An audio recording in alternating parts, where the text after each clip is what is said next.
This would be 3-foot wave riding across the top of the surf. I wanted to remind people, this is not just like a wave comes off the shore, 3-foot wave smacks down on the beach. This is a longitudinal wave with great force driving through the shoreline and into land.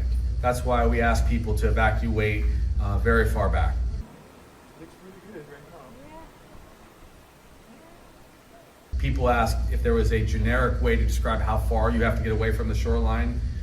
To be absolutely safe, it's at least 4,000 feet.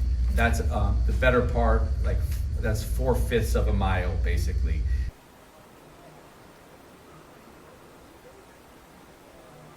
But that first wave will hit around 7:10, and it could take as long as 30 minutes for the waves, is my understanding, to hit other parts of the islands.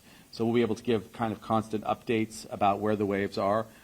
As you can imagine, there are going to be people out there communicating on social media. Again, please just stay home.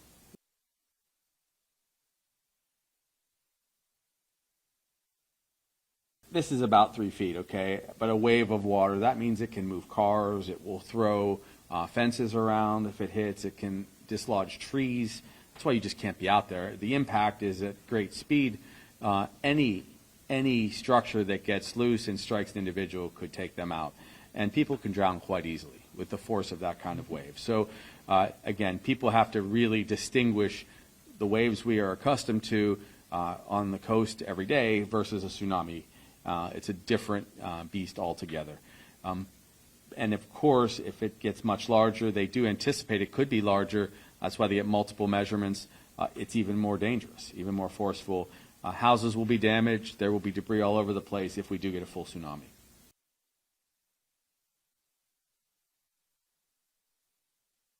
No doubt you understand that we're under a full tsunami alert here. And so that said, we at this point are taking that most seriously. And our appeal to you is to, if you're in a low-lying area, get yourself safe, get to higher ground. Okay, we ask people to stay calm, cooperate. We know the roads are full out there. Our anticipation right now, based on the latest information we have, is that we're a couple of hours away from any potential impact to Hawaii.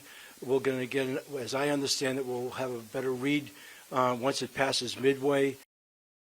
We would not be doing this if this wasn't most serious at this point in time. So please take this very seriously, and don't go down to the beach. Don't be looking at waves. Get yourself as high as you possibly can. You know, I would imagine that HPD right now is out there trying to move traffic along to the best of their ability. I know we've gotten some calls that it is horrible, and people are in gridlock, and that's, you know, all I could ask is for people to keep their calm, and we'll try to move things along as best we can.